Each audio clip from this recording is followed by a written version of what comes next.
어려운 경제를 시원하게 씹어드립니다. 최경영의 오도독.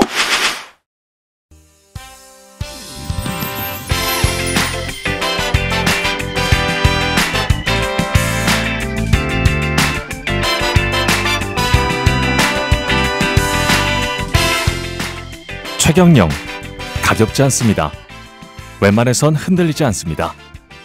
그런 최경영을 들었다 놨다 하는 유일한 존재는 바로 여러분. 최경영이 꼼짝 못하는 여러분을 위한, 여러분에 의한, 여러분의 방송. 최경영의 경제쇼 플러스.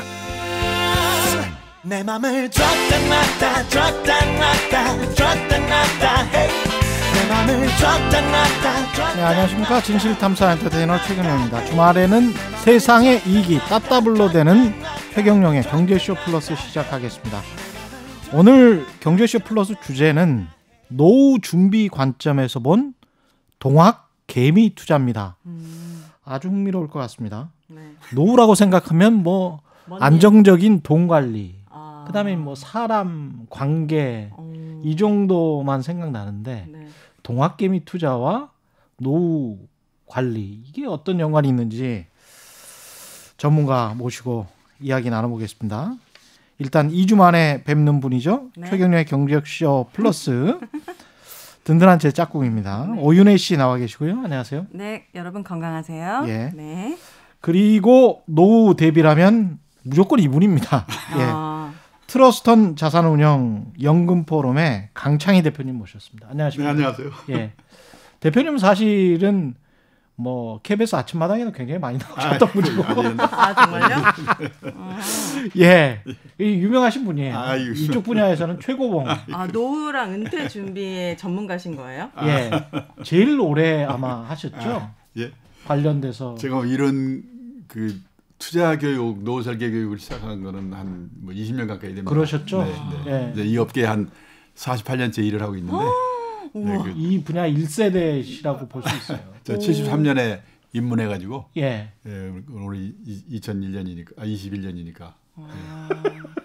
근데 우연히 그 자산운용사의 CEO를 하면서 예. 이 자산운용업이 잘 되려면 어떻게 하면 되는가를 생각을 해보니까 그 운용만 잘해서 되는 게 아니고 투자자들이 이 원칙을 지켜서 단기 시황 이런 거에 왔다 갔다 하지 않고 예. 원칙을 지키는 게 중요하구나. 그래서 그 원칙을 지키도록 그 설득하는 일, 예, 이 일을 하다 보니까 이게 베이비부머 세대들의 은퇴가 시작이 되면서 이제 또 노후 설계를 저한테 물어보니까 예. 그러다 보니까 노후 설계를 하게 됐. 되게 궁금해요. 저는 네, 그렇죠. 은퇴, 노후 이런 거 아직 되게 먼 얘기라고 생각이 들어가지고. 지금 오윤혜 씨 입장에서는 뭐 한참 뒤의 이야기라고 생각되죠. 근데 금방 훅 가요. 그러니까 금방 훅 와. 눈 떴더니 난리가 나. 애가 둘이구만. 눈 뜨면 10년 네. 지나가요. 네, 그래서 이게 우리 지금 준비해야 된다라는 생각이 들어가지고 오늘 너무 좋은 기회가 될 것 같아요. 이게 노후 설계하면 엄청난 거라고 생각이 되는데 예를 들어서 이제 그 미국 사람들한테 당신은 왜 투자를 하십니까? 주식이나 펀드나 이런 거. 네. 그러면 우리나라 일본 사람들은 그 돈 벌라고 하죠. 근데 그 사람들은 60% 이상이 노후 대비로 투자합니다. 그 노인들이 그렇게 대답했겠지 아니고 이 20대 30대 직장 생활을 막 시작한 그 젊은 사람들도 노후 대비로 투자합니다. 그러니까 그런 관점에서 투자를 하기 때문에 이렇게 그때그때 그 상황에 너무 당황하고 좌지우지되지 않고 할 수가 있다는 거죠. 네. 이 관점 자체가 다르고 네네. 개념도 네. 왜 투자하십니까? 돈 벌려고 합니다. 그러니까. 돈 벌리면 뭐 집 살려고. 그렇죠. 뭐 이런 생각인데 금방 일확천금 이런 걸 놀리는 건데 노후 대비를 하려고 투자를 합니다. 주식 투자를 합니다. 이거는 굉장히 긴 안목으로 볼 수밖에 없네요. 그렇네요. 네. 저는 걱정이 그러니까 이 동학개미운동인가 뭐 이것도 다들 나 1,000만 원 벌었어, 1억 벌었어, 뭐 부동산도 마찬가지요. 그렇죠. 그 말 듣고 나는 뒤처지는 거 아닌가. 그래서 조급증이 생겨서 지금 막 이렇게 돈도 꾸어서 하고 이런 사람들이 걱정이 돼서 제가 오늘 좀 하고 싶은 얘기가 그겁니다. 하고 싶은 이야기를 오늘 다 하시면 정말 설득이 되겠습니다. 그리고 어떻게 노후 준비를 하는 게 좀 현명한지 그렇죠. 구체적인 방법 있잖아요. 차근차근 말씀해 주실 것 같아요. 예. ABC부터. 몇 살 때부터 시작해야 되나요? 몇 살? 지금 저 20, 30대부터 직장 생활과 동시에. 직장 생활과 동시에. 해맑게 웃으시면서 얘기하는데 이미 늦었네요. 저는. 오윤혜 씨는 한참 늦었네. 20, 30대부터 바로 저도, 시작해야 되는 저도 건가요? 그걸 깨달은 게 40분 넘었으니까 뭐 괜찮습니다. 아 그래요? 희망이 있네요. 늦으면 늦은 대로. 몇 퍼센트 정도 네. 이렇게 구체적으로 알려주세요. 너무 빨리 앞서가면은 그렇구나. 예. 천천히 그러면 직장 생활 하자마자 시작해야 된다. 저는 그러니까 작년에 이 동학 개미 투자가 저는 상당히 역사적으로 의미가 있다고 생각하는데요. 뭐냐면 그 투자자들이 아마 제가 40몇 년 이거 해봤지만은 성공 체험을 처음 한 해가 아닐까. 지금까지 많은 투자자분들은 이 되게 상승 막바지에 다 이렇게 가세를 해가지고 나중에 이제 상투 잡고 손해 보고 나쁜 놈들이다 그러고 다시 이제 관두고 그렇게 왔는데 사실은 보니까 미국 사람들도 1930년대 증권공황이라든지 그 60년대는 우리나 비슷하게 했더라고요. 근데 이제 그게 예를 들어서 미국에서도 보니까 이 주식의 죽음이라는 말이 있은 시기가 있었더라고요. 그래요? 1966년에서 82년까지 16년 동안 아주 박스권에서 지루하게 갔거든요. 그래서 그때 투자자들이 손해도 많이 보고 고생을 많이 해가지고 이제 81년인가 그쯤 되니까 비즈니스 위크에 주식의 죽음. 유식가 영어로 말하면 더 데스 오브 에쿼티가 주식이라는 뜻이거든요. 주식의 죽음이라는 게 이 비즈니스 위크의 이 전면 표지에 나올 정도로. 근데 그렇게 16년간 지루하게 했는데 그 레건 정부 들었으면서 이제 좋아지면서 주식시장이 다시 살아났는데 그 결정적으로 살아나게 한 게 뭐냐면 그 미국의 퇴직연금 시장이에요. 그렇군요. 그 퇴직연금에서 주식이나 펀드를 많이 사면서 그것도 꾸준히 사면서. 그러니까 지금 우리나라도 그런 면에서는 지금 21조 원의 퇴직연금이 있고 저는 한 10년 내에 한 400조 가까이 될 거로 보거든요. 근데 그 자금이 미국에서 한 것처럼 제대로 원칙을 지켜서 그 주식시장에 들어오면 우리나라도 층을 두껍게 하고 갈 것 같은데 작년에 투자한 사람들 대개 이렇게 보면은 사실은 즉흥적으로 한 분들이 조금 많이 있는 것 같아요. 그런 것들이 아무래도. 좀 걱정이 됩니다. 퇴직연금이 지금 현재 220조 정도 된다고 하셨는데 그리고 앞으로도 400조 정도. 근데 퇴직연금을 우리가 시작한 게 다른 선진국에 비해서는 좀 늦잖아요. 2005년 12월에 시작했으니까 2005년에 그 짧은 역사에 이만큼 그러니까 규모가 221조 원으로 늘어난 거는 대단한 거고. 근데 그렇게 시작은 했습니다만은 220조라는 돈이 다 주식에 그러니까 문제는 그게 주식이나 주식형 펀드에 들어간 거는 뭐 10%도 안 넘어요. 20조도 안 된다. 20조 미국 같은 정도. 경우에는 젊은 사람들은 7, 80% 되게 그런 주식형 펀드나 주식에 들어가 있는데 미국 사람들의 경우에는 그렇게 들어가 있는데 우리나라는 다 어디에 들어가 있냐. 원금 보장형에 들어가 있기 때문에 예금. 원금 보장형은 지금 금리가 1%도 안 되니까 그렇죠. 그 수익률이 1%가 안 되죠. 그러니까 예를 들어서 6천만 원 연봉인 분이 그러면 한 달에면 500만 원이잖아요. 그 월급이. 그렇죠. 월급이. 그러면 1년에 회사에서 500만 원씩 뭡니까? 1개월씩 주는 거죠. 정리를 시켜주니까 그 500만 원씩 해가지고 만약에 그러니까 30년을 했다. 퇴직할 때까지. 그러면 1%로 운용하게 되면은 1억 한 7천 정도 돼요. 1%로 운영하면 지금 대개 1%거든요. 30년을 운영을 해도 30년을 계속 넣으면은 그러니까 1년에 500만 원을 붓는 거죠. 1년에 500만 원씩. 그러니까 매달 한 40만 원 조금 넘게 이렇게 30년을 계속 부어가는데 1%씩 운영이 되면은 이게 지금 세금 포함해서 지금 말씀하시는 거죠. 그러니까 총연봉 개념으로 말씀하시는 거죠. 그러면 그거를 30년 동안 이렇게 운영을 해서 하는데 지금 그대로 놔두면 1% 운용 수익률로 그냥 놔두면 아마 퇴직할 때쯤 되면은 그게 1억 한 7,500 정도 될 거예요. 그러니까요. 1%가 그거를 1억 7,500. 약간만 신경 써서 4% 정도로만 운영이 된다면 그 얼마예요? 그게 3억 5천 정도 되거든요. 완전히 달라지네. 예. 그 인생이 달라지죠. 예. 근데 그러고 미국 사람들은 그걸로 해서 이 펀드의 공부, 주식의 공부를 하는 겁니다. 그래서 이 다른 자기 자금도 투자를 하게 되는 거죠. 공부를 해가지고. 퇴직연금이라는 건 제가 알고 있는 건 증권회사 가서 드는 상품 아니에요? 그죠, 개인적으로. 퇴직연금은 증권회사 가서 들 수도 있고 뭐 은행 가서 들 수도 있고 하여튼 1년에 월급 받는 사람이 1개월분을 회사에서 들어주니까 그걸 가지고 뭘 살까 하는 거는 예를 들어서 DB형이라고 그래가지고 회사가 모든 걸 책임져주는 그런 형에 들어갈 수도 있고 그다음에 DC형이라고 그래가지고 그건 펀드 투자나 마찬가지예요. 그 펀드 투자해서 뭡니까 한 1년에 5개월 그러니까 500만 원에 해당하는 돈을 계속 부을 수도 있고 근데 그거를 좀 적극적으로 운용하게 되면은 아까 말씀드린 것처럼 연 4% 정도만 운영이 돼도 3억 5천 정도 된단 말이죠. 퇴직할 무렵 되면. 퇴직금을 말씀하시는 건가? 퇴직 그러니까 지금 그 우리나라 문제가 뭐냐면 이 오은희 씨도 퇴직금하고 퇴직연금하고 다른 거죠. 이게 다른 거예요. 근데 옛날에 원래 시작이 퇴직금에서 시작이 됐기 때문에 그렇죠. 예. 제가 가서 어디 가서 당신 퇴직금이세요? 퇴직연금이세요? 그러면 모르는 사람이 많아요. 그거는 회사에 물어보면 알 수 있는 건가요? 그거는 자기가 알고 있어야죠. 그 정도는. 내 연금이 어떻게 보면 내 노후가 달린 거니까 내 연금이 내 그 매달 들어오는 그 돈이 연금 형태로 모아지는 적립이 되는지 그냥 퇴직금으로 적립이 되는지 일시에 지불되는 건지. 그게 다 다른데 그거를 알고 있는 분이 없고 또 퇴직금인 경우에는 이 회사가 다 책임지고 알아서 해주는 그렇죠. 네, 그거는 다른 생각을 할 게 없어요. 퇴직할 때쯤 되면 그만큼 받으니까.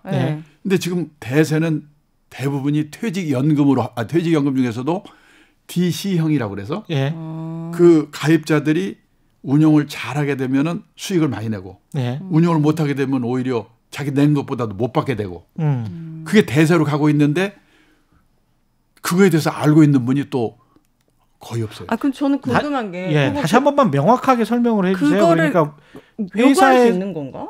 그러니까 우리나라는 그게 뭐냐면 근로자 기준법이라고 그래가 근로기준법이라고 그래가지고 1년에 무조건 1개월씩 월급에 해당하는 거를 그렇죠. 모았다가 퇴직금으로 주게 돼 있어요. 맞습니다. 퇴직금으로. 그때 사람들은 그냥 퇴직할 때 퇴직금 받으니까 딴 생각하면 할 필요 없지 그랬는데 2005년이 되면서부터 그거를 퇴직금으로 받겠습니까? 퇴직연금으로 받겠습니까?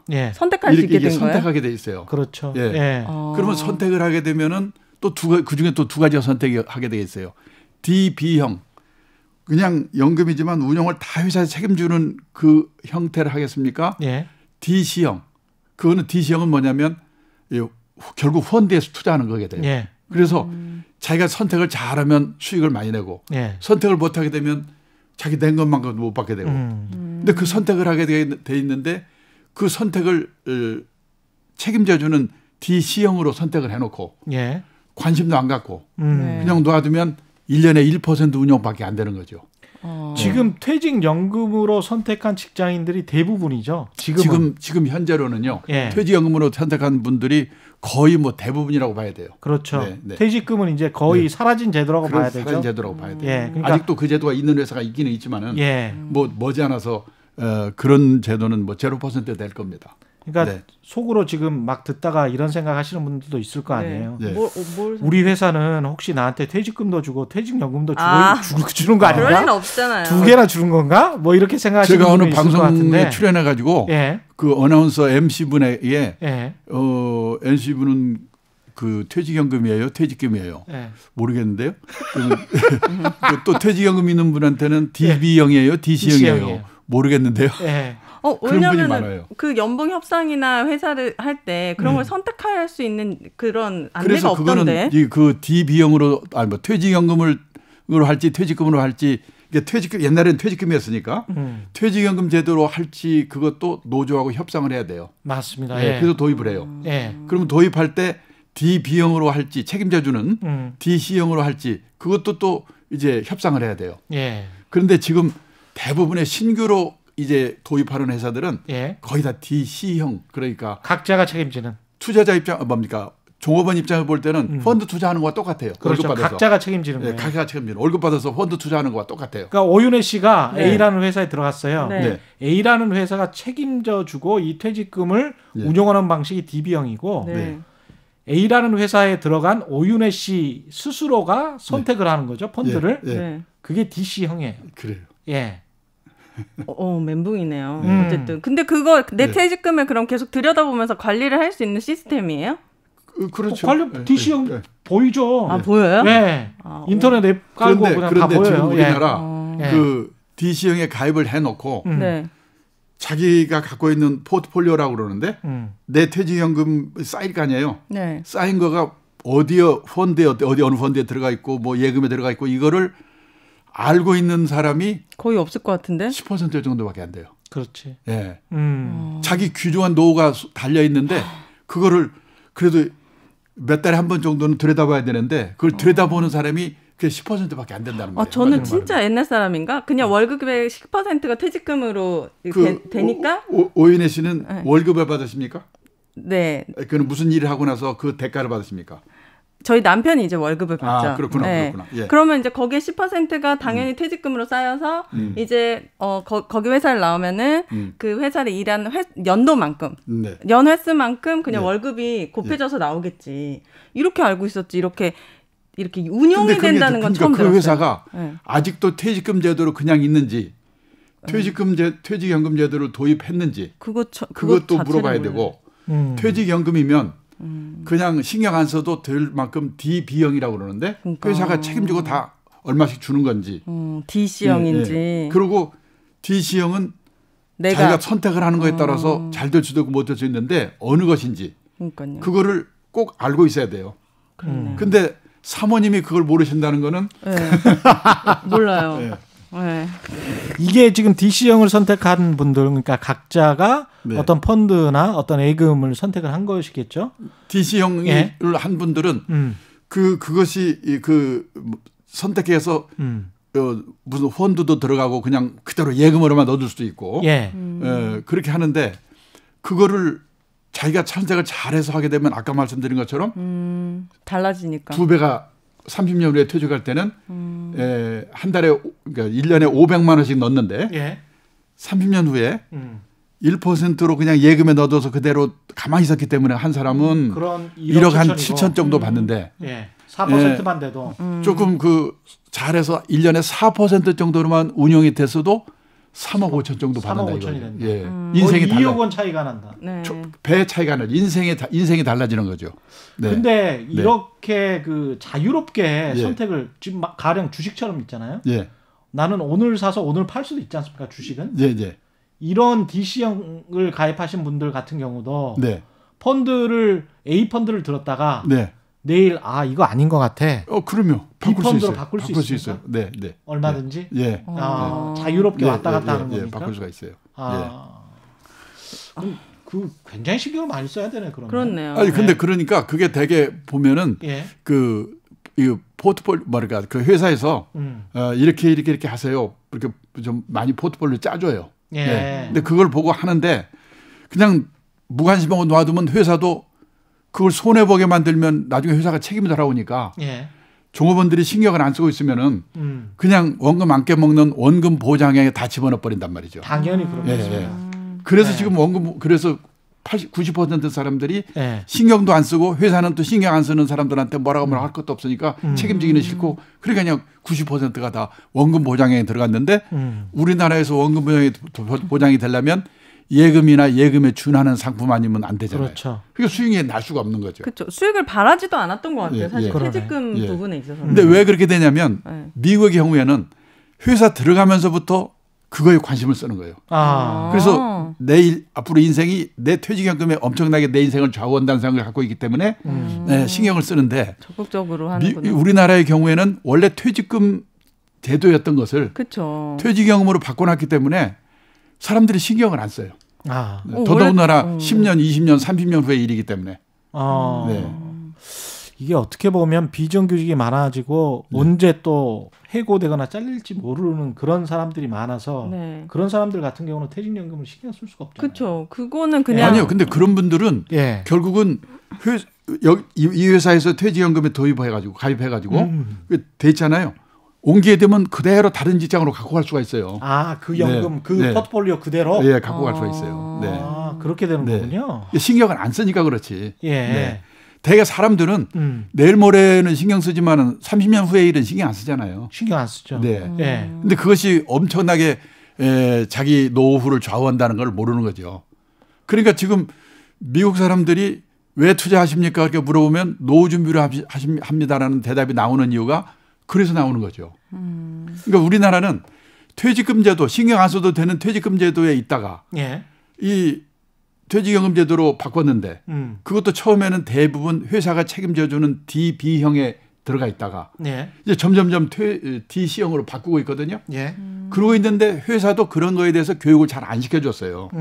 네, 그게 좀 회사에 문제가 있는 거예요. 그런 것 같아요. 안내조차도 못 받았으니까요. 네. 저도. 신경 좀 써라. 네. 개인들도 신경 쓰고 회사도 좀 신경을 써라. 그리고 저는 보기에 노조에도 문제가 있다고 생각하는데 노조가 이 투쟁을 하는데 그 자기 노후에 엄청난 그 영향 관계가 있는 우리 그 노조원들의 퇴직연금이 DC형으로 가입이 돼 있으면 그 DC형으로 가입되어 있는 노조원들이 어떻게 잘 운영하도록 할 수 있을까 좀 도와줘야 되는데 그런 생각을 못 하고 있는 거예요.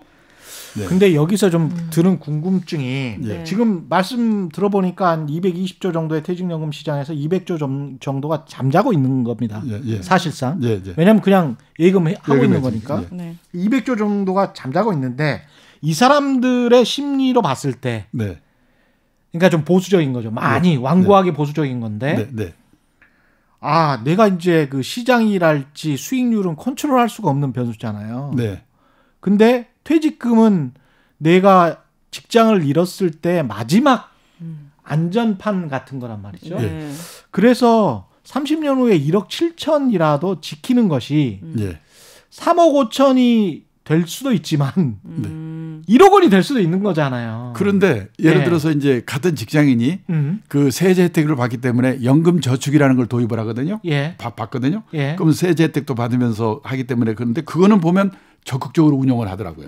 그치, 개인이 하는 거는 자기가 맞아. 개인 연금은 두 가지가 있어요. 회사에서 그 퇴직연금으로 가입해가지고 DC형으로 해서 펀드로 투자하는 경우가 있고 자기가 이 뭡니까 연금 저축이라는 거 있잖아요.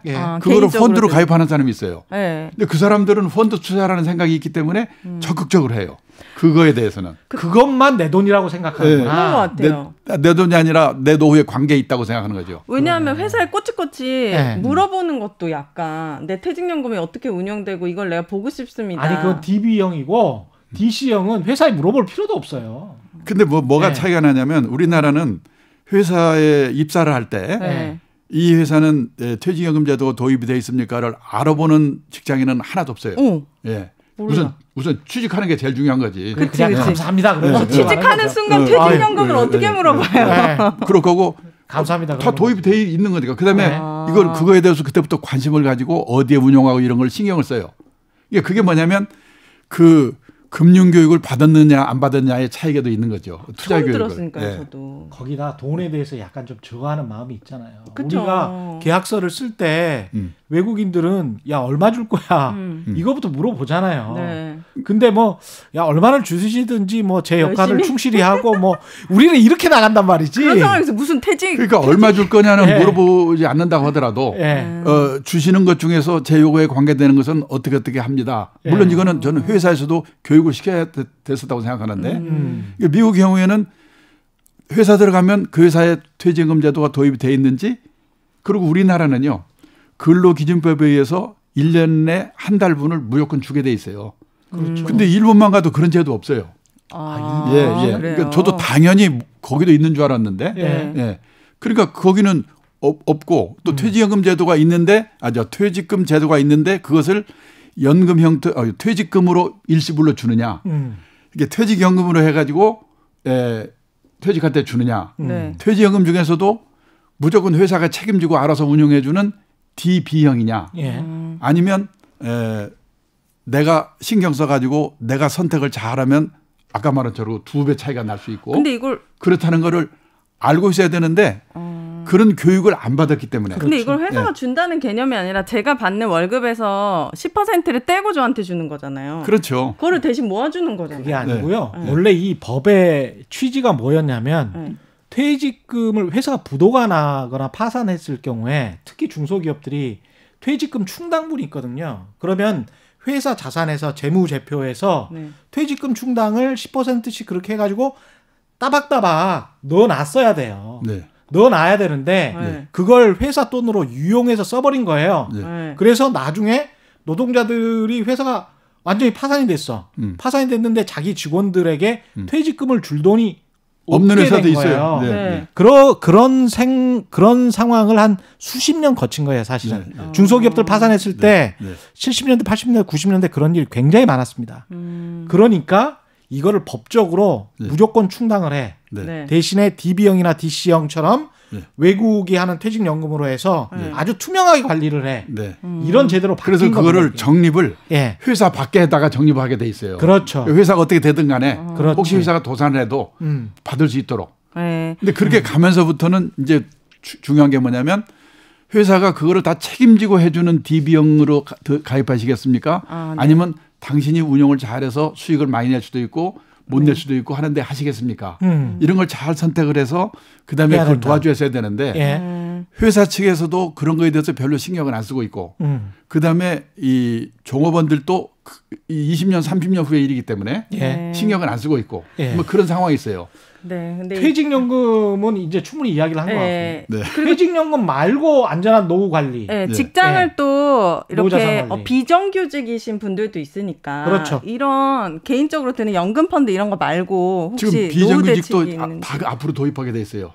그래서 저는 주식시장 전망이 어떻고 뭐 이런 거 그거보다도 예를 들어서 작년에 동학 개미 운동인가요? 그걸로 인해서 우리나라의 많은 투자자들이 개인 투자자들이 특히 20, 30대가 많이 투자를 했는데 저는 이제 거기서 걱정이 되는 게 뭐냐면 저는 이제 그래서 우리 개인들이 뭐냐면 이 주식 투자라고 하는 것은 주가 예측을 잘해가지고 뭘 살 거냐 여기에 달려 있다고 생각하는데 저는 무슨 개인들의 경우에는 주가 예측은 개인들이 불가능하다. 단기 예측은 불가능하다. 기관도 불가능하죠. 그러니까 불가능한데 그래서 이제 여러 가지 참고는 하지만은 그래서 원칙은 지켜야 된다. 그래야만이 그러니까 지금 작년에 걱정된 게 뭐냐면 걱정된 게 예를 들어서 많은 이게 우리나라 두 가지가 있더라고요. 이 최근에 제가 들은 얘기인데요. 집을 사가지고 성공한 사람들이 많이 나타나지 않습니까? 그래서 이제 막차로 집을 산 사람들이 많은데 그게 좀 걱정이 되는 게 하나고 또 하나는 작년에 이제 주식 투자에서 돈 버는 사람이 많이 생기니까 지금 이제 주식 투자에 뒤늦게 가세하는 분들이 많이 있는데 근데 그분들이 원칙을 지켜서 투자를 하는가 이거를 본인이 한번 생각해 봤으면 좋겠다. 그 원칙이 뭔데요? 원칙이 그렇죠. 지금 말씀하신 거는 이제 노후 대책에서 주식 투자는 여전히 유용하다는 말씀을 하시는 것 같고요. 유용하다기보다는 저는 이 1% 저금리 시대에 그런 그 주식 투자 같은 거를 적극적으로 하지 않고는 노후 대비 이 노후 자금 마련이 어렵다고 보거든요. 필수적이다. 유용한 정도가 아니고 노후 대책에서 주식 투자는 필수적이다. 그러나 원칙을 지켜야 한다. 그 원칙은 원칙을 지켜야 되는데 뭐냐면 대개들 생각하기에 주가가 오릅니까 떨어집니까? 그 말 듣고 그다음에 빚을 내서 투자하는 사람들이 많거든요. 저는 20, 30대에 지금 제일 걱정이 뭐냐면 빚을 내서 투자한 분들이 많아가지고 거기서 이제 손해 보게 되면 내가 이제 앞으로 주식을 사면 성을 간다. 그리고 또 팔고 손절매라고 그러죠. 팔고 나갔다가 한 1년이나 2년쯤 돼서 주식시장이 또 붐이 돼가지고 누가 돈 벌었다더라. 그러면 다시 또 그때 가세해가지고 또 손해보고 이게 계속 반복이 돼 왔어요. 빚내서 투자하지 말자 이거죠. 그러면 두 번째 원칙은 뭐가 그러면 있을까요? 투자에 저는 생각에 투자에 성공하기 위해서는 두 개의 그 리스크라고 그러는데 두 개의 리스크를 관리를 해야 된다. 저는 그렇게 얘기합니다. 두 가지 리스크를 관리하는 일을 하겠습니다. 네. 두 가지 리스크를 관리하는 일부터. 두 가지의 리스크를 관리해라. 관리를 잘해야 되는 게 성공 투자의 원칙인데 그 전에 또 먼저 말씀드리고 싶은 건 뭐냐면 리스크라고 하는 말과 위험이라는 말은 다른 말이다. 리스크와 위험은 다른 말이다. 어떻게 달라요? 근데 다들 같은 말이라고 생각하고 계셨죠. 지금 언론에서도 그 위험한 거니까 하지 마라. 이렇게 얘기를 하거든요. 리스크와 위험은 다르다. 그러니까 리스크의 뜻은 뭐냐면, 위험의 뜻은 뭐냐면 폭탄 터서 쳐져가지고 죽는 위험. 그다음에 홍수가 나서 죽는 위험. 이게 위험입니다. 교통사고를 영어로 말하면 당한 위험. 영어로 말하면 danger. danger. 그다음에 리스크라고 하는 말은 불확실성. 잘 될 수도 있지만 잘못 될 수도 있는 거. 이게 리스크거든요. 그러니까 전혀 다른 거예요. 그러네요. 위험은 더 극단적인 거네요. 그러니까 뭐냐. 그리고 라틴어의 어원 어디서 나왔냐면 리스크의 라틴어의 어원이 용기를 갖고 도전하다. 이게 리스크에서 나온 말이에요. 라틴어의 어원이 리스크가. 그래서요. 제가 일본 사람과 우리가 다른 게 뭐냐면 일본 사람들은 예를 들어서 배당이란 말 있잖아요. 디바이든. 근데 그 사람들은 일본 말은 아주 웃겨서 디바이덴드 이렇게 그래. 꼭 그거를 그 일본 말 히라카나라고 그러는데 이렇게 그대로 써요. 왜냐하면 우리말로 한자로 배당과 그 원래 의미의 디바이든 배당은 다른 점이 많거든요. 그래서 꼭 그렇게 하는 거예요. 마찬가지로 리스크도 일본 사람들은 우리처럼 위험이라고 번역을 안 하고 리스크라고 번역을 해요. 그냥. 그 이유가 뭐냐면 원칙을 갖고 용기를 갖고 도전하다는 뜻이기 때문에 라틴어의 그러니까 위험은 어원은 지금 우리나라 어머니들이 제일 저는 우리나라 걱정이 뭐냐면 자기 애들한테 위험한 놈 만나지 마라. 위험한 회사 들어가지 마라. 위험한 데 가지 마라. 저는 지금 자기 자녀들을 바보 만들고 있다고 생각하거든요. 근데 리스크는 뭐냐면 용기를 갖고 도전하다는 뜻이거든요. 그러니까 리스크에 대해서 이해를 제대로 해야 되는데 제가 이제 헷갈리는 게 뭐냐면 리스크라고 하면 위험이라고 하게 되면 원칙을 갖고 도전할 수가 없죠. 사람들이. 그래서 저는 그걸 리스크라고 그냥 영어로 해서 우리말로 그대로 쓰라고 주장하는 거예요. 아니 이거 참 의미가 있는 말 같습니다. 왜냐하면 용기를 가지고 리스크를 회피한다 이런 말이 지금 말씀하신 라틴어 그대로 들어보면 용기를 갖고 도전하는 것을 회피한다 이렇게 되는 거거든요. 이거하고 이제 위험을 회피한다. 데인저 지금 말씀하신 위험을 회피한다하고는 전혀 다른 말이잖아요. 그러니까 어머니들이 뭐냐면 지금 저는 우리나라 어머니들의 교육의 큰 문제가 뭐냐. 위험한 놈 만나지 마라. 그러니까 그러면 위험한 놈 만나라 리스크 뭐 이렇게 말할 수는 만나되 그걸 극복해야 고를 수 있는 이걸 키워야 되겠죠. 그러니까 리스크는 용기를 갖고 도전하다는 뜻이거든요. 지금 불확실성을 말씀하셨기 때문에 결국은 인생은 확률이잖아요. 우리가 또 쉽게 말해서 운칠기삼 이렇게 이야기하지 않습니까? 저는 그래서 우리는 뭐냐면 재테크라는 말을 쓰지 말자고 저는 주장을 하는 사람인데 재테크는 돈 버는 기술이라는 뜻이거든요. 돈 버는 기술. 그러니까 뭐냐면 투자의 원칙은 투자가 두 가지의 리스크를 아까 리스크는 제가 말씀드렸습니다. 불확실성이에요. 두 가지 리스크를 잘 관리를 해야 되는데 두 가지 리스크가 뭐냐면 첫째는 시장 마켓 리스크라고 그래요. 마켓 리스크. 시장 전체가 작년 봄에 코로나 사태가 날 줄 누가 알았습니까? 마켓 리스크. 그다음에 폭탄 터질 걸 어떻게 합니까? 우리가 생각할 때 갑자기 떨어질 줄 모르거든요. 시장에. 마켓 리스크가 있고 또 하나는 뭐냐면 개별 종목 리스크. 시장은 다 같이 오르지만 내가 종목을 잘못 골라가지고 그것만 떨어지는 경우가 있을 거 아니에요. 그렇죠. 그러니까 리스크에는 그러니까 위험이 아닙니다.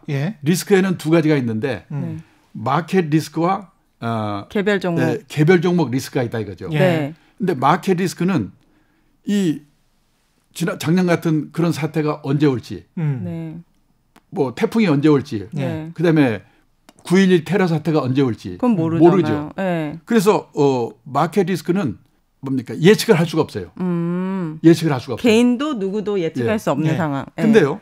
개별 종목 리스크는 열심히 기업 방문을 하고 그다음에 그 회사를 분석하고 그러면은 확률적으로 맞출 수는 있어요. 맞습니다. 맞힐 수가 있어요. 확률적으로. 그래서 마켓 리스크는 그러면 어떻게 대응을 해야 되는가? 네. 그때가 지나갈 때까지 기다릴 수밖에 없는 거예요.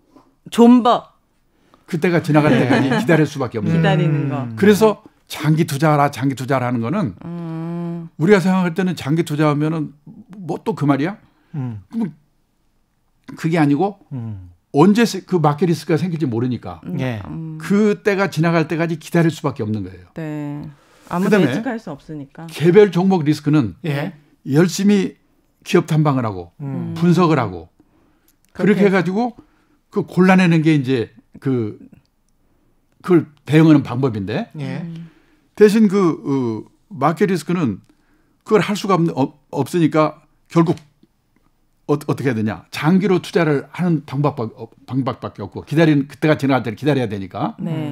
그리고 죄송합니다. 개별 종목 리스크는 그렇게 기업 방문을 한다고 하더라도 신이 아닌 이상 100% 맞출 수가 없어요. 그래서 분산 투자를 하라고 하는 거예요.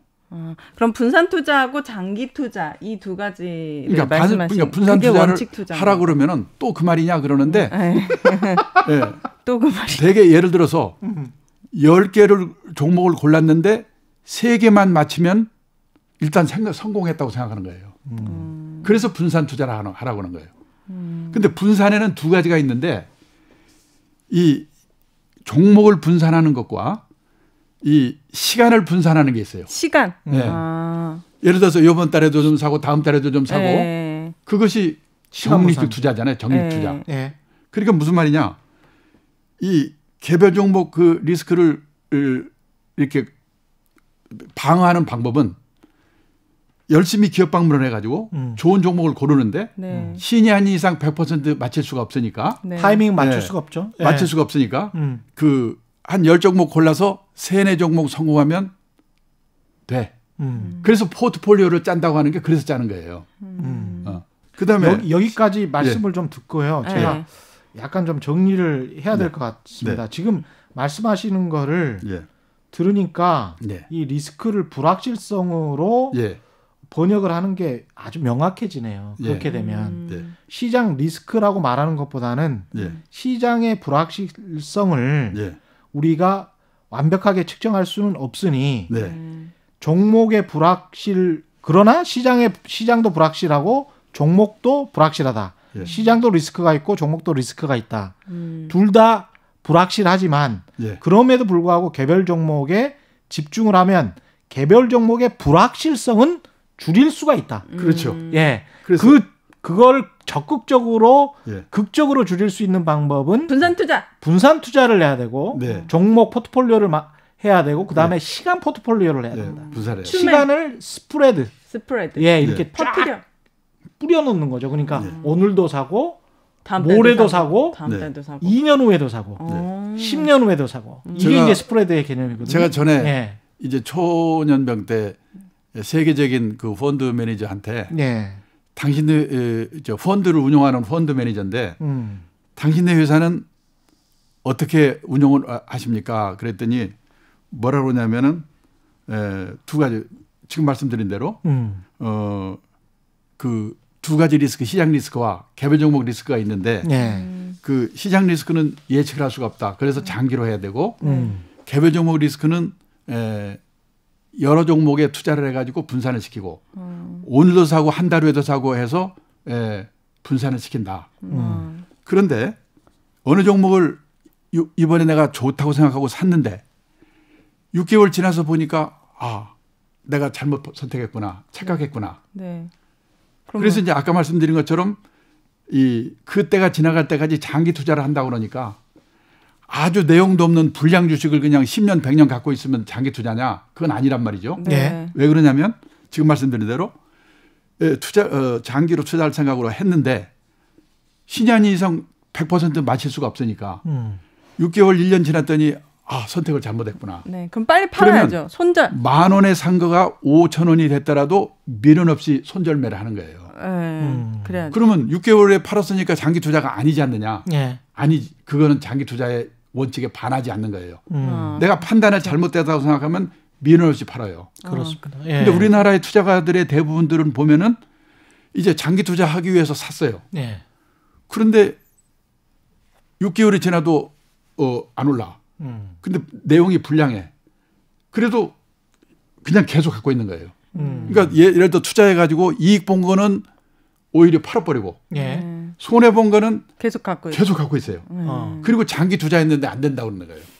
그렇죠. 그러니까 물리적으로 오래 갖고 있는 게 장기 투자가 아니고 좋은 거를 좋은 거를 오랫동안 그 믿음이 있는데 그래서 뭐라고 그 사람은 그러냐면 우리 회사에 제가 그때 이제 물어봤어요. 당신네 회사는 펀드를 이제 할 때 거기에 들어가는 종목을 30종목, 40종목 골라야 되는데 그 종목을 고르는 기준을 좀 가르쳐 주십시오. 그럼 아주 도사같이 할 수 있잖아요. 그렇죠. 근데 뭐라고 말하냐면 우리 회사는 5년 이내에 네. 2배 이상 오를 걸로 생각되는 좋은 회사인데 저평가되어 있는 종목을 고릅니다. 그러면 그걸 언제 파십니까? 그랬더니 그 2배 이상 오를 때까지 기다립니다. 그래서 장기 투자를 한다는 거예요. 그런데 6개월, 1년쯤 지난 뒤에 보니까 좋은 회사라고 생각하고 샀는데 아니구나. 그러면 10,000원에 산 게 5,000원이 됐더라도 미련 없이 팝니다. 그거는 장기 투자 원칙에 절대 반하는 게 아닙니다. 근데 우리나라 많은 투자자분들이 반대로 저희 집사람까지 포함해서 반대로 돈 버는 거는 팔고 맞아요. 안 먹은 거는 그냥 계속 갖고 있어요. 네. 그리고 장기 투자했는데 안 되잖아. 이렇게 얘기를 한단 말이죠. 나는 절대 손해 볼 수 없다라는 그런 그러니까 생각 때문에 장기 투자의 원칙을 제대로 이해를 하고 있어야 된다는 거죠. 저는 이거 다른 질문이긴 한데 이건 상식적인 질문인데 제가 잘 몰라가지고 요즘 계속 코스피가 3,000이 넘었다고 계속 뉴스 나오잖아요.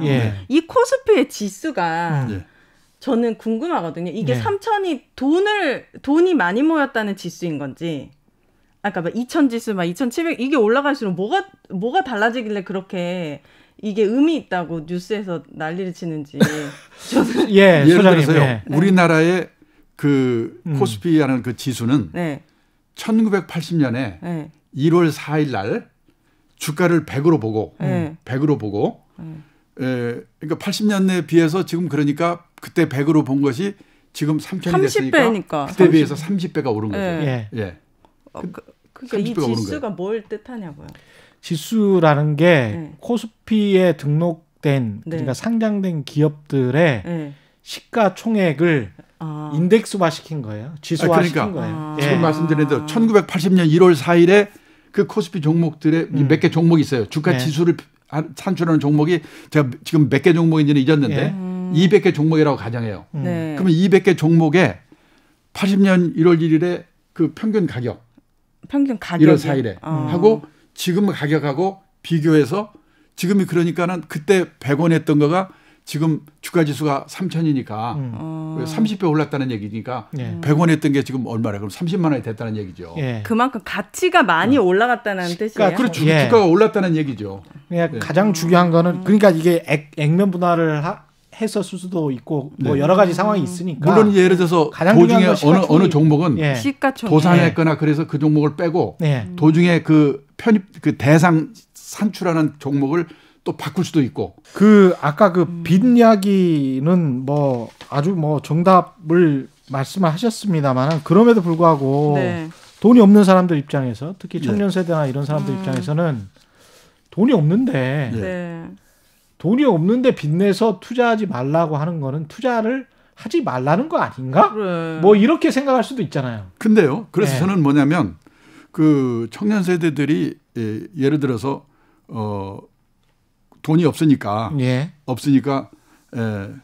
외상으로 주식을 사가지고 돈을 벌면 되지 않느냐. 그거는요. 정말 자기가 도사라고 생각하는 분은 그렇게 해서 성공하는 분도 있긴 있어요. 근데 확률이 아주 낮은 게 뭐냐면 직장 생활을 하면서 매일 그걸 쳐다보게 되면은 결국은 거기에 신경을 쓰여가지고 자기 일을 못하게 돼요. 그렇죠. 저는 지금 8년째 이런 일을 하면서요. 매일 업무 시간에도 가서 주가 보고 주가 보고 이런 사람이 성공한 사례를 못 봤어요. 예. 그때는 성공할지 모르지만은 그 일에서 성공하지 못하면. 그리고요 중요한 게 뭐냐면은 요즘 그렇잖아요. 돈을 일하게 해야 된다. 네네네. 근데 그거는 뭐냐면 돈도 일하게 해야 된다고 해야 돼요. 돈도. 네. 나도 일하고 더 중요한 돈도 일은 일하고. 내 일을 더 해야 된단 말이죠. 여전히 노동소득이 가장 중요하다. 그럼요. 그러니까 저는 가장 큰 투자 엔진은 자신의 직업이다. 그러니까 매달 일해서 번 돈이 있잖아요.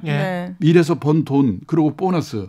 그다음에 열심히 일해가지고 그게 어떻게 보면은 가장 중요한 그 노후 관리입니까? 저기지요. 그렇게 번 돈도 일하게 하라 해야 된단 말이에요. 번 돈도 일하게 하라. 그러려면은 뭐냐? 내가 일하는데 지장을 주면 안 되죠. 지금 아까도 말씀드렸습니다마는 매일 가서 옛날에는 그 시세판이라고 그랬거든요. 그 쉬는 시간만 되면 거기 쳐다보고 그러는 사람이 일에 열심히 할 수가 없잖아요. 난 그런 사람은 그렇게 성공하는 경우를 못 봤어요. 그래서 뭐냐? 이 적립식 투자로 투자하는 방법도 있고, 그 다음에 이 퇴직연금으로 이렇게 투자하는 것도 있고, 저는 20, 30대는요, 그 퇴직연금으로 들어가는 그 돈 있지 않습니까? 그것만을 잘 운용을 하는 것도 방법이다. 대단히 중요한 방법이라고 생각해요. 아까 말씀드린 것처럼 30년이 지났더니 1억 7천인 사람과 3억 5천인 사람 그 차이. 세대별로 봤을 때는 지금 각각 입장이 다 다를 것 같습니다. 가령 이제 뭐 지금 말씀하신 거는 이제 직장 생활 시작하자마자 그런 초년병들 이야기에는 아주 중요할 것 같은데 가령 중년을 넘었다. 얼마 시간이 안 남았다. 애도 정년이. 있어. 그래서 여유자금도 없고. 아니면 뭐 작년이다. 이럴 경우에 노후 준비가 별로 안 돼 있다. 이런 경우는 어떻게 해야 됩니까? 그러니까 그런 분이 그 조급증 때문에 예를 들어서 돈을 빌려가지고 그 주식을 사가지고 어떻게 노후자금을 마련해보자. 그러면은 원칙을 지킬 수가 없고 그 조급증 때문에 오히려 있는 것마저 날리고 노후가 불행해진단 말이죠. 빚을 내면 절대 안 되고. 그러니까 뭐냐면 예를 들어서 내가 한 100이 있는데 한 10 정도 모자라기 때문에 10 정도 빌려서 하는 건 상관이 없지만은 그 신용거래 그런 거 하는 것처럼 그게 대개 3개월 뭐 기간이 있거든요. 아까도 말씀드렸습니다만 단기 주가 예측은 불가능하다고 생각하고 해야 된다 이거죠. 결국 핵심은 그거세요. 그러니까 중장년일수록 빚내지 더 말고 원칙을 지켜서 더 보수적으로 투자를 해야 돼요. 보수적으로. 그러니까 뭐냐면요. 우리가 항상 하는 말이 있거든요. 100에서 자기 나이를 뺀 만큼을 주식이나 주식형 펀드에 넣어라. 투자할 때. 그건 뭐냐면 이 대개 20대나 30대는 인생 살 기간이 많이 남았기 때문에 그 100% 주식에 투자해도 돼요. 복구할 시간이 있어. 복구할 시간이 있으니까. 근데 그게 예를 들어서 지금 나이가 50, 그렇죠. 100에서 50 자기 나이를 빼라고 그러는 거거든요. 50세쯤 된 사람들은 100에서 50 빼면 50%니까 50%는 주식이나 주식형 펀드에 넣어놓고 나머지는 안정적인 채권이나 채권형 펀드에 넣어놓으라. 그게 포트폴리오를 짜는 거예요. 그렇죠. 그거를 지키라는 거죠. 여기까지 해야 될 것 같습니다. 그 중간중간에 그래도 굉장히 그 명확한 투자법을 제시를 해 주신 것 같아가지고 원칙을 지키는 게 여전히 중요하구나를 깨달았습니다. 최근의 경제쇼 플러스 오늘 함께해 주신 트러스턴 자산운용 연금 포럼의 강창희 대표님 그리고 오윤혜 씨였습니다. 고맙습니다. 감사합니다. 오늘은 이문세, 박인수의 겨울의 미소 노래로 마치겠습니다. 고맙습니다.